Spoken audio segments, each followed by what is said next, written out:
Hello, my name is Dr. David Allen. I'm a retired cardiac surgeon and a member of the International Cannabinoid Research Society, ICRS. That means I'm a cannabinoid research scientist. And I'm here to tell you about the discovery of the endocannabinoid system, the ECS, and the significance and how it will change medicine. And we discovered the endocannabinoid system about 30 years ago, and we really didn't understand the significance of its discovery. And so we found out that this is a chemical communication that your body has. It's not electrical, it's chemical, and it's kind of like the hormone systems that people are familiar with. And your body makes these cannabinoids. They're endogenous, so they're endocannabinoids, and they perform some miraculous functions in the body. And we're just learning the significance of these functions. And basically, the endocannabinoid system is responsible for homeostasis. Most people don't understand what that really means, but it's the body's ability to maintain itself and function in the proper environment. And so it's critically important that that doctors in the future understand this control mechanism. And we're finding out that that manipulation of this endocannabinoid system will control diabetes. It controls cancer.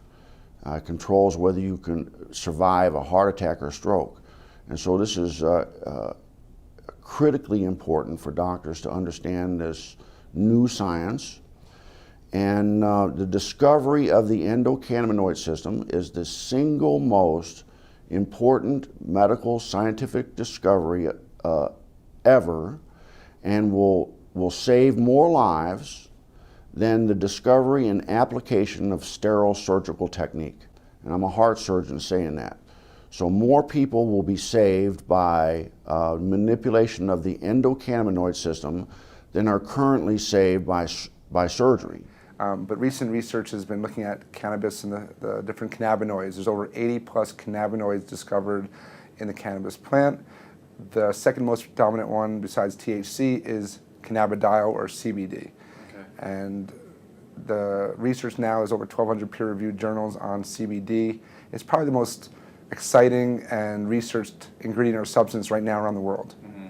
It doesn't have the psychoactive or high that is associated with THC, but it has a tremendous amount of other benefits, including research shows anti-seizure, anti-epileptic, which is why it's gotten a lot of popularity. You do a lot with children with seizure disorders, and they're getting benefits from this plant in a safe, non-toxic way versus all these drugs that typically don't work. Mm-hmm. And there's neuroprotective benefits, so you see a lot with concussions and the NFL. There's a lot of research being done now with chronic traumatic encephalopathy or chronically banging your head a lot. There's anti-anxiety, which is really important. It's the anti-THC of sorts. It calms you down. It helps you manage stress better, which is how I look at it. It's much more as a preventative or daily use substance than just treating disease states. Mm-hmm. And there's immune support. There's it's a huge antioxidant. There's just a tremendous. It's easier sometimes to talk about what it doesn't do than what it does. Dr. Alan Shackelford is a Harvard-trained physician. He's also among a handful of doctors in Colorado who give prescriptions for medical marijuana. From the moment Charlotte entered his office, he knew she was in trouble. While he was just examining her, she had 2 seizures. She'd failed everything. There were no more options for her. Everything had been tried, except cannabis. Here's how scientists think it might work. Marijuana is made up of 2 ingredients. THC, that's the psychoactive part that makes you high, and CBD, also called cannabidiol.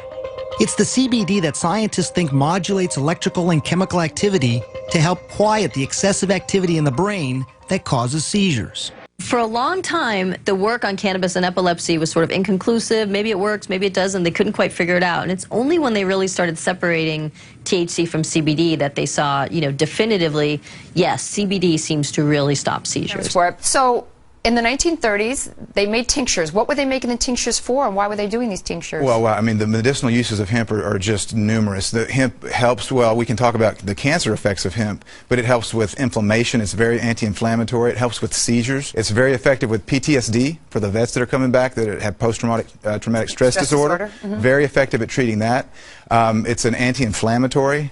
But then the uses of hemp for cancer, what I've studied, because of my book, Cancer Step Outside the Box, and the number of cancers, there's about a dozen different cancers that have been studied in depth with medicinal marijuana, with hemp. And so the studies, from brain cancer to prostate cancer to pancreatic cancer, uterine cancer, cervical cancer, prostate cancer, it's amazing. Okay, so what is in hemp that it's this THC, correct? Well, there's chemicals that are called cannabinoids. Right. THC is short for delta-9 tetrahydrocannabinol. I'm glad you said it because I couldn't. That's the only time I'll get it right. I'm glad I got it right.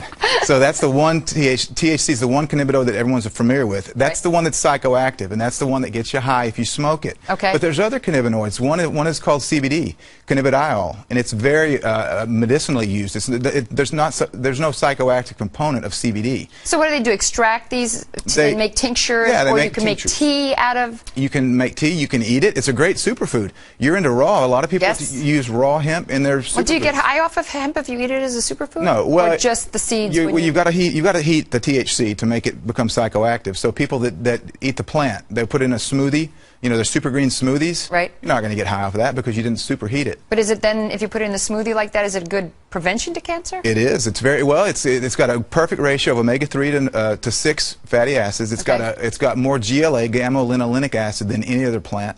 So it's got some really great fats. You're well aware of the importance of good fats in your diet. Yeah. So hemp it's a perfect superfood to eat. But it's also medicinal. I just never understood why hemp had gotten such a bad rap, and now I understand that it was really politically motivated by somebody who owned basically trees and didn't want to be in competition with the hemp to make paper. And yet, throughout the years after that, so many people suffered because of that. Yeah. So I guess it's actually a good thing that people are coming around a little bit. It is. I'm really encouraged about the different legislation in different states that are trying to legalize medicinal hemp, because of the fact that it is so good. It's not just a superfood. It's not just great for industrial uses, as we've mentioned, but it's a really good medicine. Thank you so much for coming on, Ty. I really appreciate you being here. Thank you, Carol.